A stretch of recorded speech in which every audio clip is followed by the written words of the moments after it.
आप अपने जीवन से कितने संतुष्ट हैं? क्या आप निरंतर सफलता का पीछा कर रहे हैं, लेकिन ऐसा लगता है कि आप उसे कभी नहीं पाएंगे? आप कौन सी विरासत छोड़ जा रहे हैं? यदि मैं आपसे कहूं कि एक तरीका है जिससे आप पूरी तरह परिपूर्ण हो सकते हैं, तो क्या आप उसे जानना चाहेंगे? जी हाँ, जरूर है।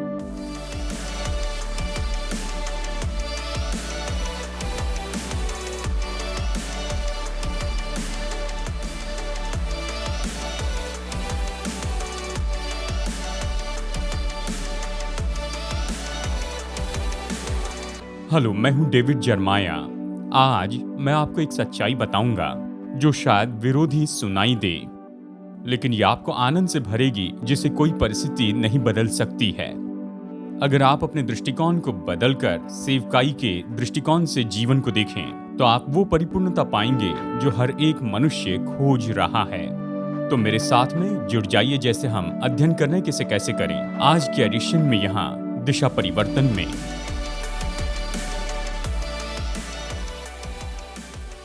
यहाँ बैठा हर व्यक्ति किसी न किसी के लिए आदर्श है, चाहे आप कोई भी क्यों ना हो। कोई आपकी ओर देखता है और आप जैसे जी रहे हैं उसके द्वारा जीवन को जीता है, अच्छा हो बुरा हो या जो भी हो। फिलिपियों की पत्री अध्याय 2 में पौलुस यहाँ पर हमारा परिचय करवाता है 3 आदर्शों से।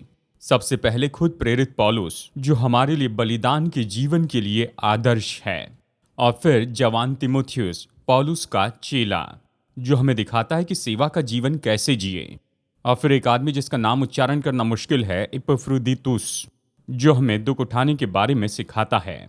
ये तो आदर्श हैं बलिदान और सेवा और दुख उठाने में।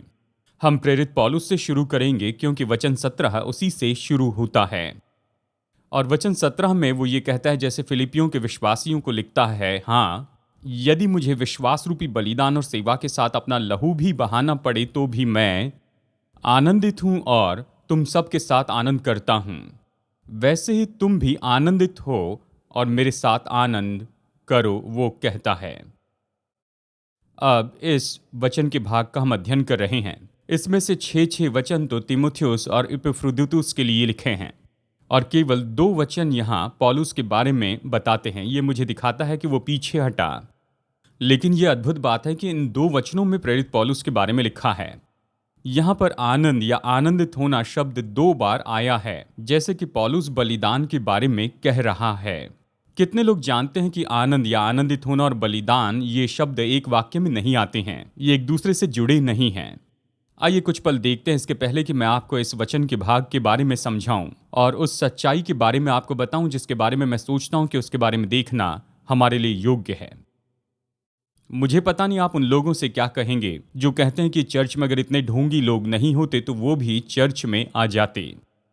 और जब हम ये सुनते हैं तो हम ये कहते हैं, और मैं जानता हूं आप सिर हिलाएंगे और मैं पहचानता हूं कि आप सहमत हैं, तो हम कुछ इस तरह से कहते हैं, ओ, आपको दूसरे लोगों को नहीं देखना चाहिए, वो आपको निराश करेंगे। अपनी आंखें प्रभु पर बनाए रखें और वो आपको कभी नीचे नहीं गिरने देगा। आपने ये सुना है? ये अच्छा सुनाई देता है, एक तरह से ये बात सच है, लेकिन निश्चय ही पूरा नहीं। सबसे पहली बात कि एक ही मसीह को लोग देख सकते हैं, वो तो केवल हम में उसे देख सकते हैं। मसीह जो हम में है वो महिमा की आशा है। और फिर दूसरी बात, प्रेरित पौलुस वचन के इस भाग में इस पूरी बात में नया मुद्दा उठाता है। वो कहता है ये बात सच नहीं है। आप भक्तिपूर्ण जीवन जीने से ऐसे बच नहीं सकते कि कहें कि हम मुझे मत देखना, केवल यीशु को देखना। प्रेरित पौलुस ने तो सच में इसका उल्टा ही कहा। उसने अपने अनुयायियों से कहा, मुझे देखो। मैं जानता हूं ये डराने वाली बात है, लेकिन पिछले कुछ दिनों से मैंने ये जाना कि पौलुस ने इसे केवल एक बार नहीं कहा है, उसने ये बात बार बार कही है। ये उसके मुंह से निकले हुए एक वचन के भाग में नहीं है। तो आपको ये बात समझाकर बताने के लिए मैं चाहता हूं आप यहां पर स्क्रीन पर देखिए। मैं आपको कुछ वचन बताऊंगा, ऐसे बहुत से हैं, ताकि जिसने मुझ पर प्रभाव डाला उसे आप जान पाएं। पहला कुरिन्थियों 4:16 में पौलुस कुरिन्थियों को लिखता है, इसलिए मैं तुमसे विनती करता हूं कि मेरी सी चाल चलो। पहला कुरिन्थियों 11:1, तुम मेरी चाल चलो जैसा मैं मसीह की चाल चलता हूं। फिलिपियों 3:17, हे भाइयों तुम सब मिलकर मेरी सी चाल चलो। पहला थिस्सलुनीकियों 1:6 तुम बड़े क्लेश और पवित्र आत्मा के आनंद के साथ वचन को मानकर हमारी और प्रभु की सी चाल चलने लगे। दूसरा थिस्सलुनीकियों 3:7 क्योंकि तुम आप जानते हो कि किस रीति से हमारी सी चाल चलनी चाहिए, क्योंकि हम तुम्हारे बीच अनुचित चाल न चलें। दूसरा थिस्सलुनीकियों 3:9 ये नहीं कि हमें अधिकार नहीं, पर इसलिए कि अपने आप को तुम्हारे लिए आदर्श ठहराएं कि तुम हमारी सी चाल चलो। अवश्य ही पौलुस अपने आप को फिलिपियों के लिए आदर्श मानता था, और फिलिपियों 4:9 में यहाँ पर वो कहता है, जो बातें तुमने मुझसे सीखी और ग्रहण की और सुनी और मुझ में देखी, उन्हीं का पालन किया करो, तब परमेश्वर जो शांति का सोता है तुम्हारे साथ रहेगा। और जब तीमुथियुस एक नौजवान के रूप में सेवकाई शुरू कर रहा था, पौलुस ने तीमुथियुस से कहा, कोई तेरी जवानी को तुच्छ न समझने पाए, पर वचन और चाल चलन और प्रेम और विश्वास और पवित्रता में विश्वासियों के लिए आदर्श बन जा। इस तरह उससे कहा। जब पौलुस खुद के बारे में कह रहा था, तो हमें अपने बारे में ये समझना है, और वो ये है कि हम किसी न किसी के लिए आदर्श हैं। कोई हमारी ओर देखता है और जानना चाहता है कि ये मसीहत की सारी बात क्या है, और वो सोचते हैं जबकि हम मसीह होने का दावा करते हैं तो वो हमसे सीख सकते हैं। मसीहत के बारे में मैं चाहता हूं आप जान लें, ये सिखाए जाने से बढ़कर इसे पकड़ लेना है। लोग सुनने से बढ़कर इसे पकड़ लेते हैं, और इसलिए आदर्श के रूप में हम क्या करते हैं ये बहुत महत्वपूर्ण है। तो आइए पौलुस के बारे में चर्चा करें और हमारे लिए उसके निस्वार्थ आदर्श होने के बारे में देखें। सबसे पहले वो अपने जीवन को अनुशासित करने में निस्वार्थ था। ये एक ऐसा उलझा हुआ वचन है जिसे हम जब तक गहराई में न जाए नहीं समझ सकते हैं। वचन 17 कहता है, यदि मुझे विश्वास रूपी बलिदान और सेवा के साथ अपना लहू भी बहाना पड़े तो भी मैं आनंदित हूं और तुम सब के साथ आनंद करता हूं। जब हम इसे पढ़ते हैं तो सोचते हैं इसका मतलब क्या है। ये भरा है पुराने नियम की जानकारी से। ये पुराने नियम के बलिदान के बारे में बताता है। यहाँ इसका यही तो अर्थ है। पौलुस ये कह रहा है पुराने नियम में, यानी अगर आप वहां पर के बलिदान देखते, जब भी यहूदी आराधक वहां पर आता, वो वहां पर अपने पशु का बलिदान करते और उस पशु को वेदी पर रखते और उसे परमेश्वर के लिए बलिदान चढ़ाते। लेकिन इस समय वो अपनी भेंट में और भी कुछ जोड़ देते थे। इसे लाइबेशन कहते हैं। वो दाखरस एक कटोरे में लेते और जबकि वेदी बिल्कुल गर्म हो चुकी है बलिदान के लिए, तो वो उस दाखरस का कटोरा लेकर उसे वेदी पर उंडेल देते और बस धुएं के साथ वो गायब हो जाता था। पौलुस तो बस यहाँ पर यही कह रहा है, मैं जानता हूं तुम मेरी परिस्थिति के बारे में चिंता कर रहे हो। मैं जेल में हूं और मुझे किसी भी समय मार दिया जा सकता है, लेकिन मेरा जीवन महत्वपूर्ण बात नहीं है। तुम्हारा विश्वास ही सबसे महत्वपूर्ण है। तुम्हारा विश्वास असली बलिदान है। मेरा जीवन तो बस उस अर्घ्य के समान है, और ये तो सच में उतना महत्वपूर्ण नहीं है।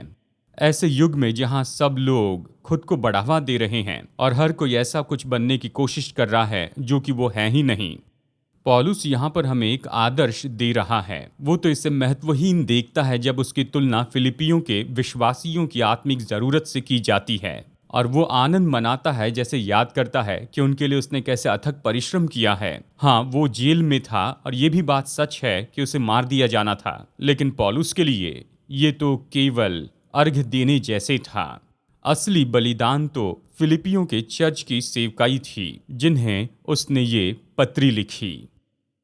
वो तीमुथियुस को चेला बनाने में भी निस्वार्थ था। उसको तो तुमने परखा और जान भी लिया कि जैसा पुत्र पिता के साथ करता था वैसा ही उसने सुसमाचार के फैलाने में मेरे साथ परिश्रम किया। पौलुस की नम्र आत्मा के बारे में एक और उदाहरण इस वचन में पाया जाता है, जहां हम पढ़ते हैं कि तीमुथियुस ने उसके साथ सेवा की अपने पिता के साथ के पुत्र के रूप में। ये वचन तीमुथियुस के बारे में बहुत कुछ बताता है, लेकिन पौलुस के बारे में भी हमें बताता है। ये नहीं कहता है कि एक पिता के सामने पुत्र के रूप में सेवा की, उसने पिता के साथ पुत्र के रूप में सेवा की। मतलब पौलुस ने अपने हाथ इस जवान तीमुथियुस के ऊपर रखे, जो सीख रहा था कि कैसे एक अच्छा अगुआ बने और वचन का सिखाने वाला बने, जो आगे जाकर इफिसुस में पास्टर होने वाला था। पौलुस उसे चेला बना रहा था और उसने उसे अपने पुत्र के जैसे ही माना। उसने तीमुथियुस को अपने हाथ के नीचे रखा। इसके बारे में हम और सीखेंगे। और तीमुथियुस तो सुसमाचार को यहाँ पर समझ पाया पौलुस से। उसने उसे देखा, वो उसके साथ चला, वो उसके साथ संगी योद्धा था। उसने सच्चे आत्मिक और सच्चे अगुवे के गुणों को उसमें देखा और तिमोथियुस पौलुस का चेला बन गया। जेल्स वुड सैंडर्स ने अपने एक लेख में कहा कि तिमोथियुस उस समय 20 साल का होगा जब वो पौलुस के पीछे चलने लगा। लेख हमें बताते हैं कि वो तो परिपक्व नहीं था, कि उसे अपने काम के बारे में और भी ज्यादा सचेत होना था। वो तो पुराने आत्मिक अनुभवों पर आधारित था, इसके बजाय कि नए आत्मिक ज्वाला को महसूस करे। लेकिन पौलुस तो तिमोथियुस के लिए बहुत ही ऊंचा, ऐसा बड़ा आदर्श था, और पौलुस ने किसी भी तरह से उसे मुश्किलों से छिपाकर नहीं रखा।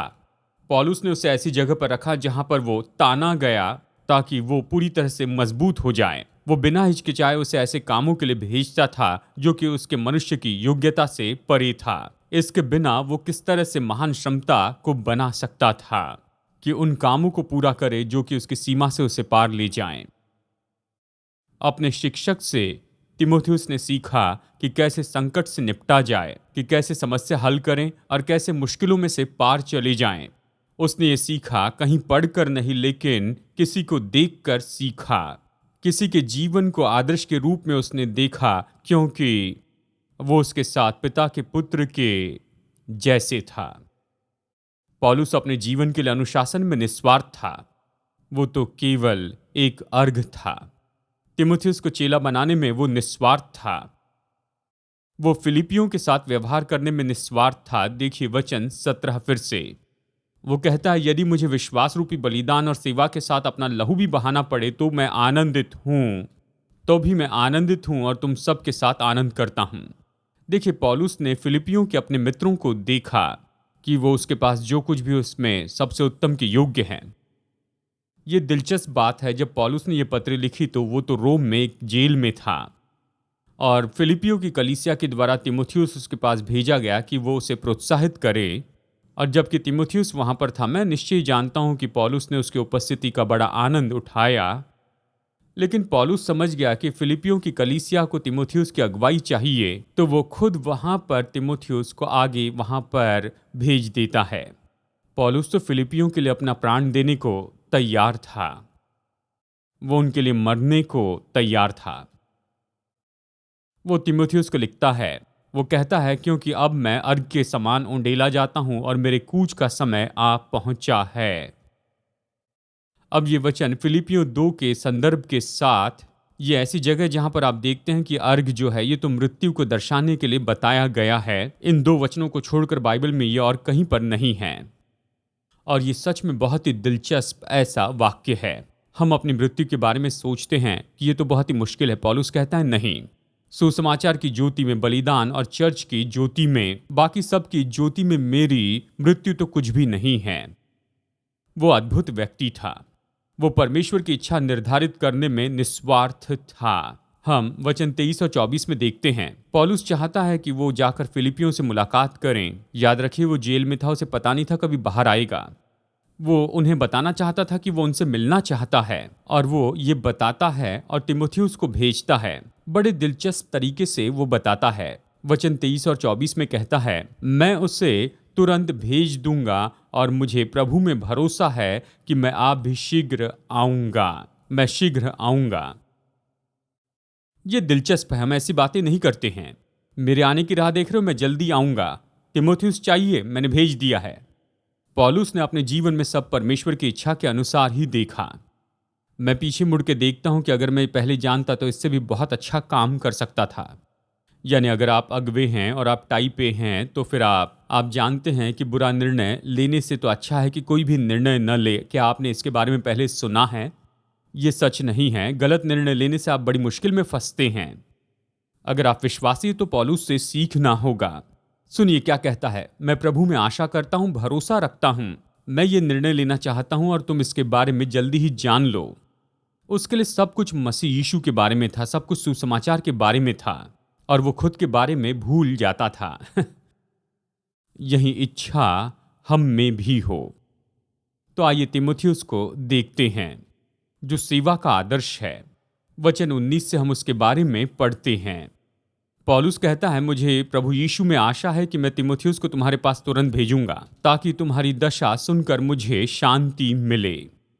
ये तीमुथियुस के बारे में इस तरह से कहता है, ये तो किताब के पिछले पन्ने के जैसे लिखा है, क्योंकि मेरे पास ऐसे स्वभाव का कोई नहीं जो शुद्ध मन से तुम्हारी चिंता करे, क्योंकि सब अपने स्वार्थ की खोज में रहते हैं, न कि यीशु मसीह की।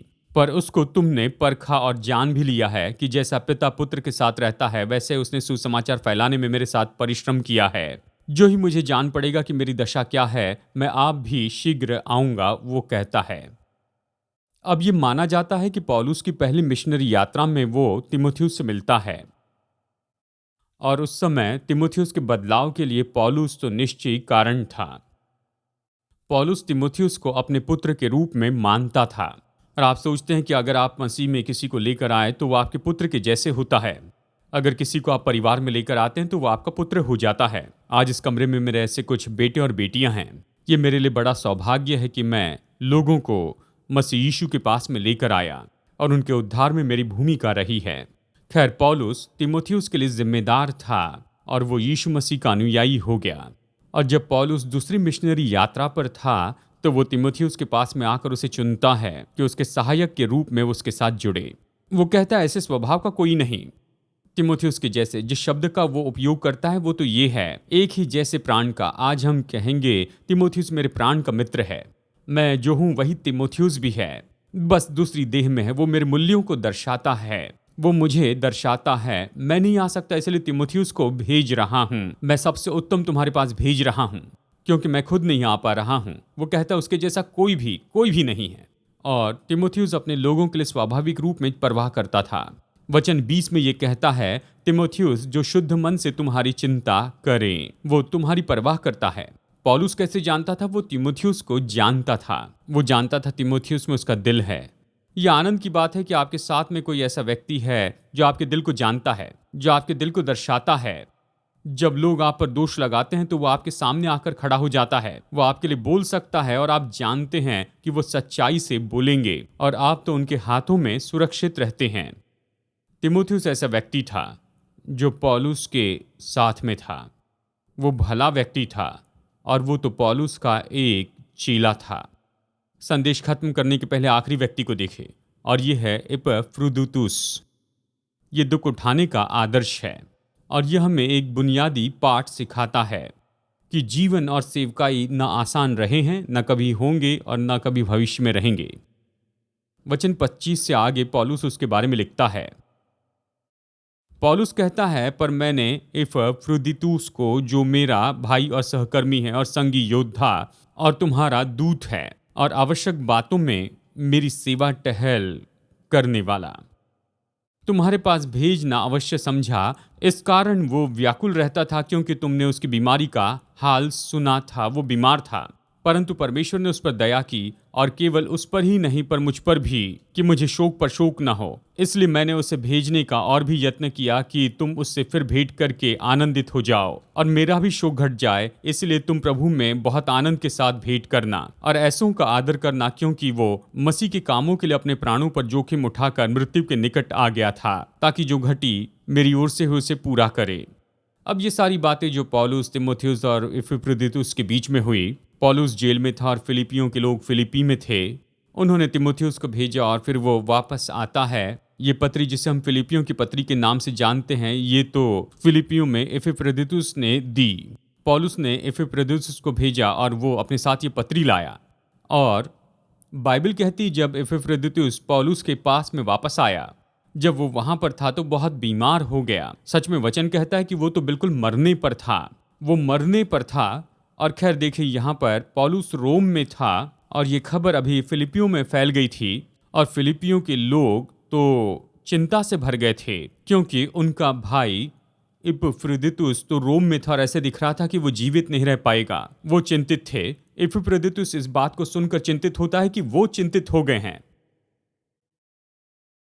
तो पौलुस कहता है, मैं उसे भेज रहा हूं ताकि तुम उसे देखो और तुम आनंदित हो जाओ। जब पौलुस ने इपफ्रुदीतुस के बारे में कहा तो वचन में उसके बारे में उसने कुछ शब्दों में बताया। तो चलिए मैं आपको ये बताता हूं। सबसे पहले उसने उसे भाई कहा। पौलुस का तो विश्वासियों के लिए पसंदीदा शब्द था। कितने लोग जानते हैं अगर आप मसीह की देह के सदस्य हैं तो आप भाई हैं। अगर आप यीशु को व्यक्तिगत उद्धारक के रूप में जानते हैं तो इस परिवार में बाकी सब लोग तो आपके भाई और बहन हो गए हैं। वो आपके हैं और आप उनके हैं। आज इस कमरे में सभी भाई और बहनों का समूह बैठा है। क्या यह अद्भुत नहीं? और बाइबल कहती है कि पौलुस ने इसके बारे में कहा कि इपफ्रुदीतुस उसका भाई है। सच में फिलिपियों की पत्री में उसने ये शब्द 9 बार कहा है।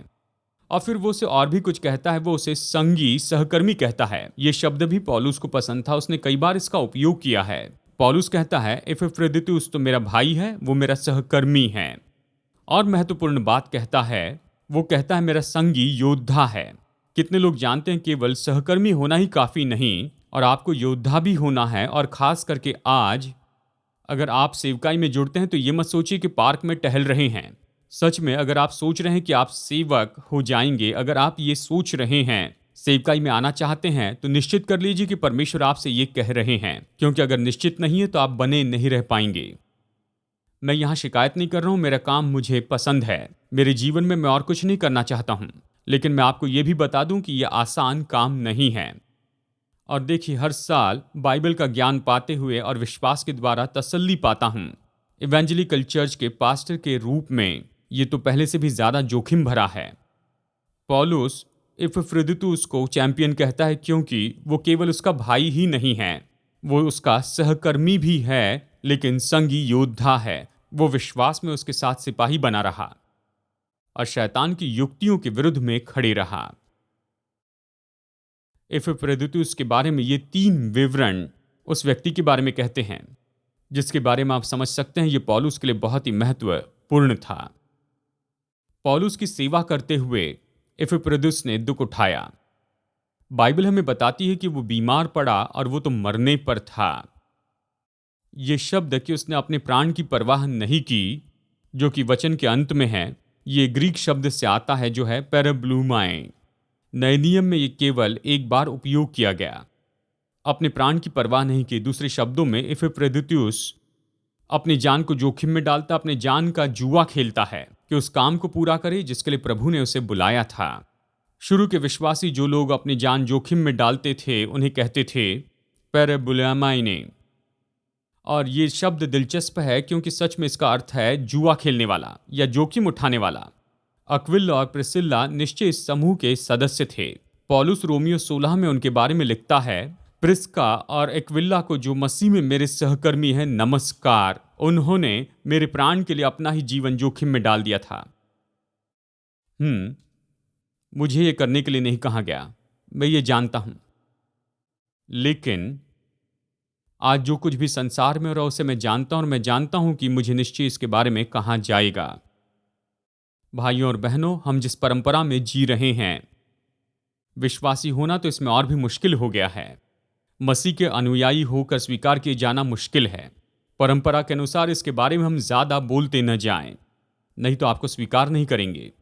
एक समय ऐसा था, अच्छे व्यक्ति का चिन्ह था कि वो तो चर्च में जाने वाला है और वो परमेश्वर को जानते हैं। लेकिन अब ये ऐसा हो गया है, ये तो ऐसी पहली चीज है जिस पर लोग दोष लगाना चाहेंगे। कई बार परमेश्वर आपको इस तरह का जुआ खेलने लगाएंगे सही तरीके से कि आप कौन हैं और मसीह यीशु कौन है। इपफ्रुदीतुस ने यही किया, उसने जान जोखिम में डाली। वो नहीं जानता था ठीक होगा या नहीं, लेकिन प्रभु के काम को पूरा किया। उसे करना था, उसने किया। उसका जीवन तो बात का विचार था। इपफ्रुदीतुस भी फिलिपियों के लिए बड़ी परवाह किया करता था। वचन 26 कहता है, क्योंकि उसका मन तुम सब में लगा हुआ था, वो परेशान था क्योंकि तुमने उसकी बीमारी का हाल सुना था। यहां पर ये 3 उदाहरण हैं। पौलुस हमें दिखाता है कि कैसे निस्वार्थ जिए। वो तो चढ़ाया हुआ अर्घ है उस बलिदान पर। और यहां तीमुथियुस है जिसने पौलुस की सेवा की और वो उसका भाई था और तीमुथियुस के जैसे तो कोई भी नहीं था। और वो पौलुस को रोम में छोड़कर जाता है और फिलिपियों के लोगों की सेवा करने के लिए जाता है। और इपफ्रुदीतुस जोखिम में जाता है, जो सुसमाचार के लिए जोखिम उठाता है। इन 3 पुरुषों की ओर हम देखकर ये कह सकते हैं, मैं इन लोगों से सीख सकता हूं। मैं सीख सकता हूं कि मसीह के जैसे और कैसे बदलते जाऊं इन लोगों को देखने के द्वारा। जैसे मैंने शुरू में कहा था, ये तो ऐसा कुछ है जो सहमत करता, अगर सच्चाई कहे तो, कि हम सब आदर्श हैं। हमें परमेश्वर से मदद मांगनी है कि हम जाने कि ये सच है। कोई हमें देख रहा है, कोई हमें देख रहा है कि जाने कि हमें क्या करना है। कैंसर से जाने के पहले मैं इस बात को नहीं जानता था। कई साल तक मैं लोगों से कहता हूं कि यीशु पर्याप्त है और परमेश्वर काफी है, और फिर मुझसे मेरा प्राण लिए जाने पर था, और मैं हर हफ्ते इस पुलपिट पर खड़ा होता और आपकी आंखें मुझे दिल को भेदती थी, मेरी ओर देखती थी कि क्या मैं सच में क्या वही सब कुछ कह सकता हूं इन सारी मुश्किलों में रहते हुए। हम सबको देखा जाता है। हम क्या करते हैं मायने रखता है, हम कैसे जीते मायने रखता है। शायद हम इस जिम्मेदारी को स्वीकार न करें, लेकिन मैंने पहले बताया परमेश्वर ने मुझे बुलाया है कि दुख उठाने वालों को मैं तसल्ली दूं, और आज सुबह मैं यही करने की कोशिश कर रहा हूं। हमें ऐसी जगह पहुंचना है जहां पर हम समझ सके कि निश्चय हमारे पास में बहुत बड़ी भूमिका है जो हमारे आसपास के लोगों के लिए हमें निभानी है। हमारे परिवार, पड़ोसी और जिन लोगों के साथ काम करते हैं, हम उनके लिए प्रभु यीशु मसीह हैं। वो केवल उसी मसीह को देखेंगे जो कि हमारे अंदर में है। हमें शायद ये पसंद नहीं, हम कहें कि ये सही नहीं है, हम किसी तरह से उससे बच निकलना चाहते हैं। मैं कहूं ये सच है, ये मेरे लिए सच है, ये आपके लिए सच है। इसलिए आज मेरी प्रार्थना है, प्रभु मैं अपने परिवार के लिए अच्छा आदर्श बनना चाहता हूं, मेरे बच्चों के लिए, मेरे नाती पोतियों के लिए, इस चर्च में जिन लोगों की मैं अगुवाई करता हूं। मैं चाहता हूं कि आप खुद ये प्रार्थना कीजिए, प्रभु मदद कीजिए कि मैं वैसे बनूं जैसे आप चाहते हैं, कि जब दूसरे लोग मुझे देखें तो वो आपके पास में आए। यही हमारा लक्ष्य होना चाहिए कि हम लोगों को मसीह के पास में लाएं, जैसे हम कहीं भी जाएं और जैसे हम ये जीवन जीते हैं। क्या ये सच में बहुत ही मुश्किल है? नहीं। क्या यह असंभव है? नहीं, असंभव दिखता है, लेकिन इसीलिए तो आपको पवित्र आत्मा दिया गया है। पवित्र आत्मा आपको और मुझे दिया गया है कि असंभव काम करने में हमारी मदद करें। हम अपने बल में से नहीं कर सकते, लेकिन परमेश्वर का आत्मा जो हम में रहता है, अगर हमने अपना जीवन उसे दिया और सुबह उससे कहा है कि पवित्र आत्मा मेरे जीवन पर आज नियंत्रण कीजिए, मुझे वो काम दिखाइए जो मैं सामान्य रूप में नहीं करता हूं, प्रभु मुझे स्वाद से बाहर निकालिए, परमेश्वर का आत्मा इसे करेगा। मैं जानता हूं इसे करेगा, मेरे लिए इसे किया है। मैं कोई खास नहीं, वो आपके लिए भी करेंगे। वो ऐसे मनुष्य बनने में आपकी मदद करेगा जैसे मसीह यीशु चाहते हैं, ताकि जब लोग आपको देखें तो उसे देख पाए। यही पौलुस के साथ हुआ, तीमुथियुस के साथ भी हुआ, और इपफ्रुदीतुस के साथ में हुआ। आप मसीह के लिए आदर्श बनिए। आज मेरे साथ दिशा परिवर्तन में जुड़ने के लिए धन्यवाद। जितना ज्यादा हम प्रभु के वचन का अध्ययन करें, उतना ज्यादा हम समझते हैं कि हमारे प्रेमी परमेश्वर हम में से हर एक के साथ व्यक्तिगत संबंध रखना चाहते हैं। अगर आप उसके साथ में ये संबंध शुरू करना चाहते हैं, तो पहला कदम है कि अपने पापों से पश्चाताप करें और यीशु मसीह से विनती करें कि वो आपके प्रभु और उद्धारक हो जाएं। जब आप निर्णय लेते हैं कि परमेश्वर से मुफ्त का उद्धार का वरदान पाएं, तो परमेश्वर के साथ नई सृष्टि के रूप में आपकी यात्रा शुरू होती है। तो अगर आज आपने विश्वास का ये कदम उठाया है, तो मैं प्रोत्साहित करता हूं कि दूसरे विश्वासियों को अपना निर्णय बताइए, भरोसेमंद सेवकाई या फिर स्थानिक कलीसिया को बताइए, और अपने इस नए पाए गए विश्वास में उन्नति करते चले जाएं। परमेश्वर आपको आशीष दे, जैसे आप परमेश्वर के साथ चलना शुरू करते हैं। और मैं आपसे फिर मुलाकात करने की आशा करता हूं, यहीं पर दिशा परिवर्तन में।